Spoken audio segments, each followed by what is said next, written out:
ناظرین السلام علیکم ورحمۃ اللہ وبرکاتہ۔ آپ دیکھ رہے ہیں دن بھر کی 10 بڑی خبریں۔ سپریم کورٹ کے ڈپٹی سے جے آئی چندرچوڑ نے حجاب تنازع سے متعلق سماعت کی درخواست پر غور کرنے سے اتفاق کیا۔ عرضی دائر کرنے والے کی جانب سے عدالت عظمیٰ سے طالبہ کے مستقبل کو مد نظر رکھتے ہوئے اس سلسلہ میں سماعت جلد سے جلد کرنے کی اپیل کی گئی۔ سپریم کورٹ نے منی لانڈرنگ کیس میں غازی آباد کی خصوصی پی ایم ایل اے عدالت کے ذریعہ صحافی رانا ایوب کو جاری کردہ سمن کو چیلنج کرنے والی عرضی پر سماعت ملتوی کر دی ہے۔ مدھیہ پردیش کے سابق وزیر اعلیٰ نے دفعہ 370 کی تنسیخ سے متعلق پھیلائے گئے پروپیگنڈا کی سخت مذمت کرتے ہوئے کہا کہ راجوری اور ناروال میں ہوئے حملوں دھماکوں سے واضح ہوتا ہے کہ یہاں دہشت گردی کا خاتمہ نہیں ہوا، جیسا کہ آرٹیکل 370 کی منسوخی کے بعد سے پروپیگنڈا پھیلایا جا رہا ہے۔ شراب پر پابندی والے بہار میں ایک بار پھر زہریلی شراب پینے سے اموات کا سلسلہ شروع ہو گیا ہے۔ سیوان کے نبی گنج تھانہ علاقے کے بالاگاؤں میں 5 لوگوں کی مشتبہ حالت میں موت ہو گئی۔ کئی لوگ اب بھی ہسپتال میں زیر علاج ہیں۔ مرنے والوں کی تعداد میں بھی اضافہ ہو سکتا ہے۔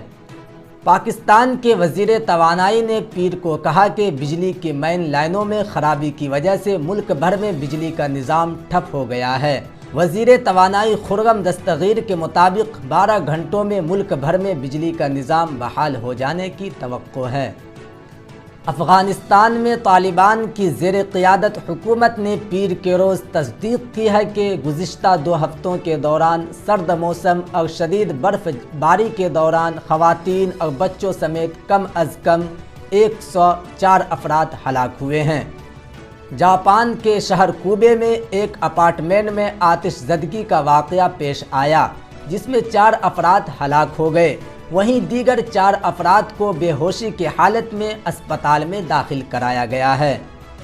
ترکی کے صدر رجب طیب اردوغان نے اعلان کیا کہ اس بار ملک میں انتخابات 14 مئی 2023 کو ہوں گے۔ اس سے قبل انتخابات 18 جون کو ہونے والے تھے، لیکن اردوغان نے پہلے ہی عندیہ دے دیا تھا کہ یہ انتخابات مقررہ وقتوں سے پہلے ہو سکتے ہیں۔ جنوبی کوریا میں پیر کو 9227 کورونا کے نئے کیسز اور 26 اموات رپورٹ ہوئے ہیں، جو 3 ماہ کے دوران سب سے کم کیسز ہیں۔ بالی ووڈ اداکار سنیل شیٹی کی بیٹی اتھیا شیٹی اور کرکٹر کے ایل راہل پیر کو کھنڈالہ میں شادی کے بندھن میں بندھ گئے۔ اتھیا اور راہل کی شادی میں صرف خاندان اور قریبی رشتہ دار موجود تھے۔ خبرنامہ میں اتنا ہی، پھر ملاقات ہوگی۔ شکریہ۔